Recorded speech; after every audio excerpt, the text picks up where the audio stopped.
the Fed is awful reluctant to let the people in general know what its plans are.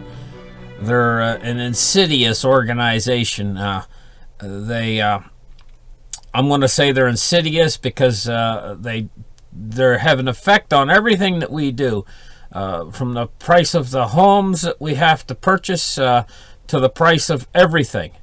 They have control. They're control freaks, and they also work off of something called the Phillips curve. They love the Phillips curve.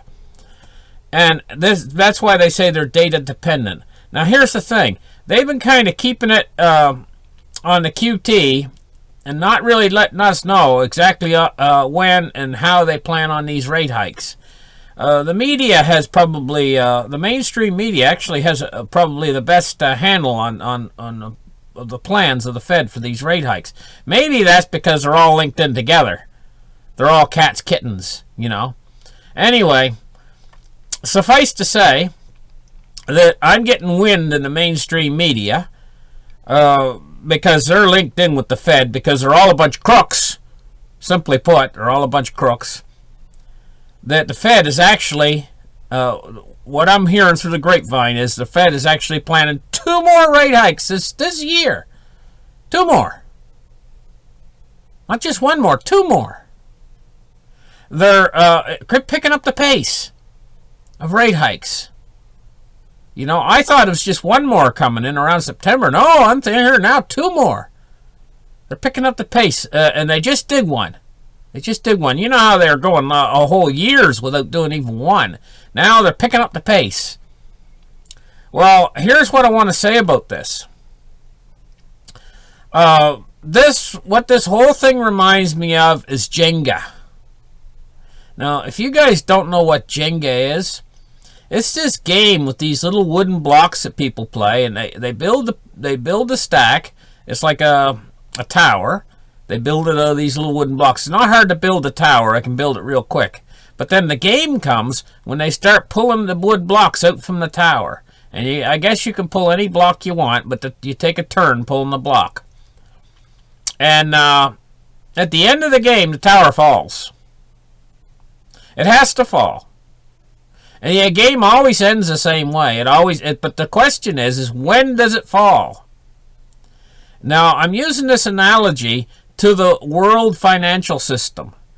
The Fed, every time they're raising the interest rate 25 basis points, they're pulling a Jenga block out from this world's financial system tower.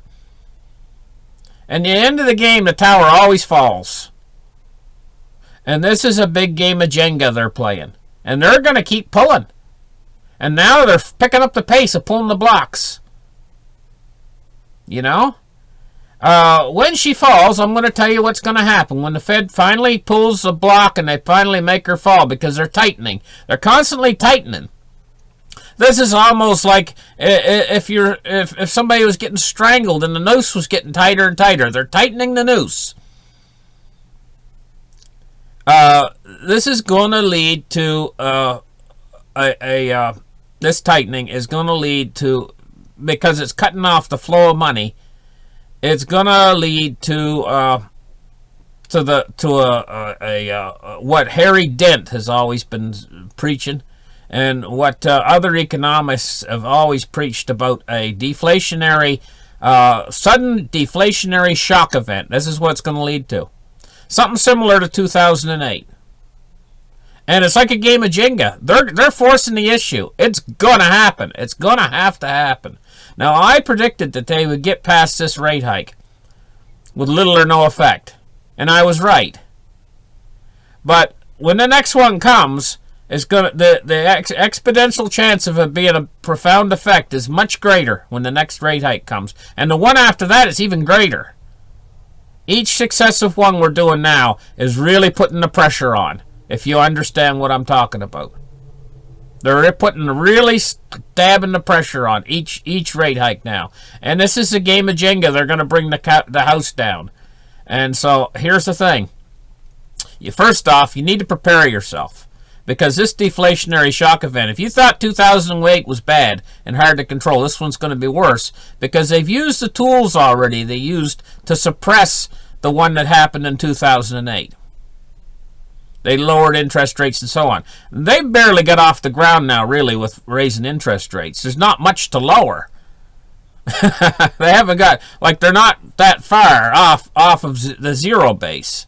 So there's not that far to go, I mean, to lower rates. They're going to have to go into negative territory to lower rates if that's going to be their cure for the crisis. And this crisis is going to be worse than the 2008 crisis. So what it's going to require is it's going to require bigger stimulus on the other side. So the quantitative easing that they applied in 2008, this time, they're going to need more. They're going to need more. It's going to need to be bigger. And not only that, they're probably going to have to do helicopter money also, because the people are going to be just going nuts when this thing hits. It's going to be in all the newspapers. It's going to be the big crash. You're going to hear about it everywhere on the news. When this thing hits, channels like mine are going to receive a tremendous amount of an inflow of people wanting to know what's going on, because right now they got their head in the sand. They're watching Dancing with the Stars. You know, they're out there watching America's Got Talent, and they're not paying any attention at all. You know, and when this thing hits, they're all going to want to know, and they're all going to need the information to know why this thing hit, where it come from, and what's going to happen. So I'm going to tell you right now what's going to happen. When this thing hits, it's going to be a deflationary event. And it's going to, people are going to run to the dollar for support initially. So when it first hits, you're going to see a bounce and the people running into the dollar and trying to do what they've been doing for the last, ever since the 2008 economic crisis till now. There's been a slight deflationary funk, and this is where all the dollars went from quantitative easing. A lot of it is stored energy in the system. It hasn't moved. It's almost like a guy who's constipated. He's got stored, you know what, in his bowels. Well, that's what the money is. It's stored. It's not going anywhere. It hasn't been going anywhere. Well, when this deflationary shock event hits, it'll exacerbate that condition. It's not going to make the money move. The money will be still sitting there. But the thing is when the Fed reacts, and when the world's central banks react to this event, and believe me, they will react to it, and they're going to react big time. Their initial reaction is going to be to drop the interest rates right back down again, and come in with more stimulus. They're going to need to come in with far more stimulus. And as soon as they do all that, they come in with stimulus, helicopter money, drop the interest rates down again, that crisis will abate somewhat. But the slight deflationary shock, they'll end it. But they're going to destroy the dollar on the other end, because then we're going to go the other way. So it's almost like Mike Maloney described it the best when he said a roller coaster. It's a roller coaster because initially you're going to go down, and then you're going to go up the other way after the deflationary shock event. So they're going to cause this deflationary shock event if they keep raising these interest rates. And then what's going to happen is then they're going to try to reverse course. And when they reverse course, everything is going to go in the opposite direction. See?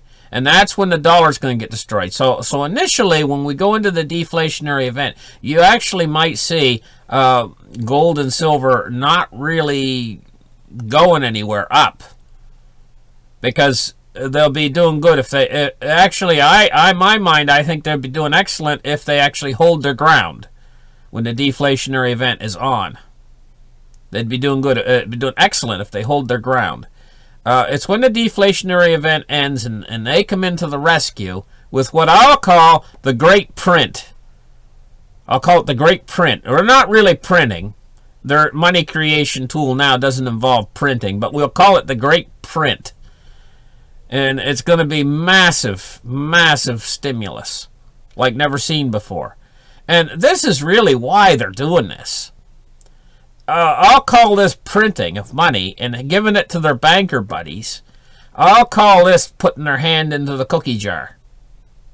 So they're like a bunch of hungry kids. They want to get their hand to the cookie jar, and they want to make a whole bunch of new money for their banker buddies. And what's the best way to do it?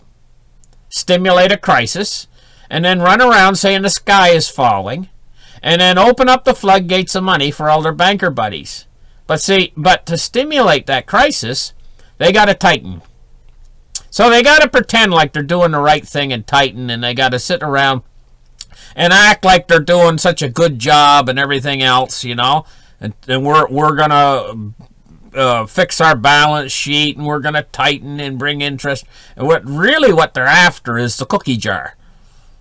That's the bucket of gold at the end of the rainbow for these guys.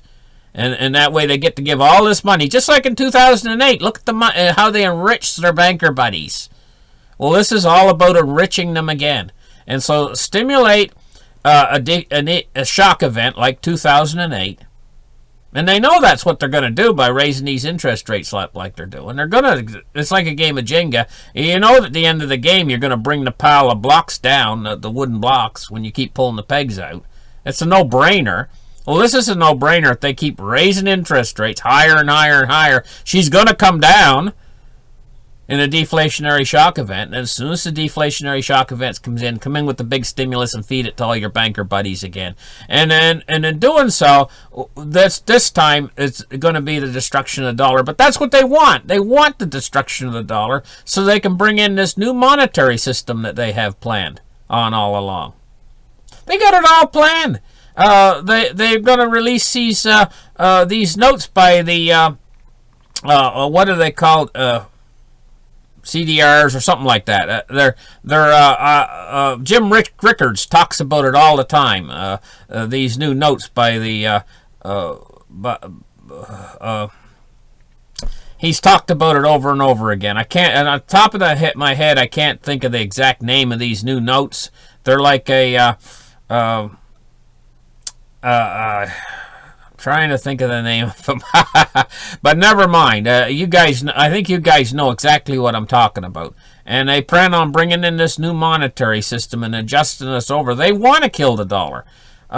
There's guys like Kyle Bass were in on this stuff years ago, and they talked about it. He got wind of it. He asked them what are they going to do, and they said, well, we're just going to kill the dollar.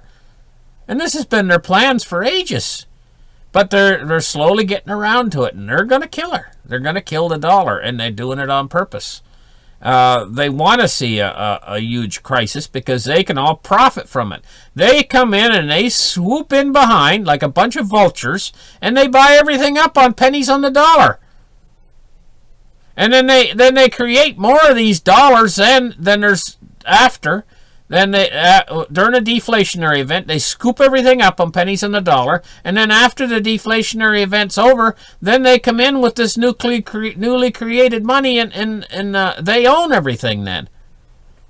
It's just a big racket, what they're pulling. It's a monetary racket, and all of these guys that are behind all of this stuff are all a bunch of career criminals. And this time, when they pull this whole racket, one of these times, maybe not this exact time, but they're going to go too far one of these times, and people's going to get onto them. Everybody's going to get onto them, sooner or later. They're not going to get away with this forever, because it's a racket that they're pulling. And rackets always come to an end. Ponzi schemes always come to an end. This whole thing is a giant racket and a Ponzi scheme. Anyway, so this is what they're doing, and this is what they're up to. And meanwhile, the cryptocurrencies are taking advantage of all of this. If you think it's over just because there's a little bit of a bear pullback with cryptocurrencies right now, a little bit of bear action going on, it'll probably go down to around 2,000 and bounce along there for a little while and go up maybe to 21, 2,200 and bounce along, and then it'll crack down and go down into the upper teens and so on. It'll keep bouncing that way until it makes a triple bottom. But then she's coming in. The cryptos is going to roar back to life after she's done making her triple bottom. She's going to roar back to life again. It's going to be bigger and hotter than it's ever been this time. Because what's happening is the word about these cryptocurrencies is spreading far and wide, and people remember what happened last time. Last time she fell off from 1100, or was it 1050 or 1100 and something. She fell down. She fell all the way down to like $150 or something like that. And everybody was saying it's dead, it's dead, it's dead. And it was just Bitcoin mostly back then. It wasn't all these new ones like Dash and Monero and Ethereum and all that. It wasn't. It was just Bitcoin then. A lone Bitcoin, mostly by herself. She had Litecoin with her, and a few other cryptos with her, but it wasn't like it is now. There was PP Coin back then, Pure Coin, and there was a few others back then. But everybody was saying, "Oh, she's dead. She's dead. It's over." You know, Bitcoin is dead. And I can't tell you how many articles there were. Bitcoin's dead. You know, right on it. And this time, when she goes down, there'll be guys out there. They probably won't be saying she's dead anymore. They're not going to go that route anymore. But they're going to say, what a bad investment. The worst investment of the year. It went from 3,000 down to whatever. And they'll be all in there talking about how awful it is. Don't listen to them, because next time she roars up the cryptocurrencies, it's going to be 10 times bigger than this time, just like this time was bigger than last time. It's just continuously going to get bigger and bigger. In the end, it's going to take over. The bankers, they're trying to get a handle on it and be able to have it for, I think the original plan, this is what I think, was the original plan was it was their baby, the bankers. I think they probably commissioned the original makers of it to create it, and their plan is to utilize it as the new world reserve currency for themselves to control. And they were going to keep the blockchain on their computers in their central banks, and they were going to have complete control over the people and the money and all this mega maniac kind of like that little the brain, you know, he's on there, that little mouse, and he's going, I'll take over the world. Well, that's what these bankers are like. I think their original plan was to take over the world and have complete control over all the money, you know. But the thing is now it's turning around on them. It's become a monster that they can't control. And the reason why is they thought they could centralize the blockchain and put it on their computers, and everybody would be happy with that, and everybody would use their blockchains and everything else. But the people, they just scream, pre-mined, it's pre-mined, don't touch it. And they won't use it. They want a coin that's not regulated. And so the bankers now are in a state where they can't get their regulated coins to work because the people won't take them. The people won't accept them. This is a situation I don't think that they had planned on. They had planned on everybody accepting what they had to offer, because with the fiat currencies, that's the way it's always been. Everybody's always accepted everything that they have to offer, but not this time. This time, the people are getting fed up with their nonsense. And the internet is what's doing it. The internet is where everybody is getting the information to come out from underneath the foot of the oppressors. And we're moving into a new world. And as long as the people keep up this idea that they don't want a currency that is pre-mined, a currency that the ledger is kept with the banking system. So I would say to you people out there, just dump your Ripple coins. Dump those sons of guns, you know. That's what I would say to you to do, because those have always been controlled. Don't take anything that's controlled from a central source. Just take coins that are like Bitcoin itself, deregulated. Coins like all the deregulated coins. We got plenty of them out there. You don't need to mess with Ripple. And Ripple, you know, anyway, because it's centralized, eventually it's going to die, and you're going to lose all your money anyway. Eventually in it. That's the thing. Stick with the real good ones. The real good ones is Bitcoin. If they get the scaling issues settled with Bitcoin, I think they're going to, from what I understand. Now, I don't even think they're going to have to do a hard fork. I think they're going to get away with a soft fork. And it's going to be able to scale it up to over 100 transactions per second very easily, even with a soft fork, and they say they can even go up to 1,000 after that. And so that'll solve the scaling issue with Bitcoin. Bitcoin is an investor's wet dream. I mean, only 20 million in creation? They're so limited. You know, what's the price going to go to on them things? And not just Bitcoin, but Litecoin's only 80 million. That's it. No hard cap there's a hard cap to where they're going to go with that. They're both hard capped. Both of those coins are hard capped. But Ethereum doesn't really have such a thing as a hard cap, but Ethereum's going to be fairly limited in supply as well. They're a good coin. They're a good solid, rock solid coin. They're not, from what I understand, there's no central bank control on them. This is the way things need to go. This is the way things are going. Because the bank acts as a third party on all monetary things, this is what the bank makes their money from, being a third party. Who needs a third wheel? That's like being on a date with your girlfriend and having a chaperone. Kick the fucking chaperone out. Get your foot on his back and push him out the door. Let him roll down the highway. That way you can kiss your girlfriend or do whatever you want, you know? You don't have that stinking chaperone with you. Who needs him? And you don't need him.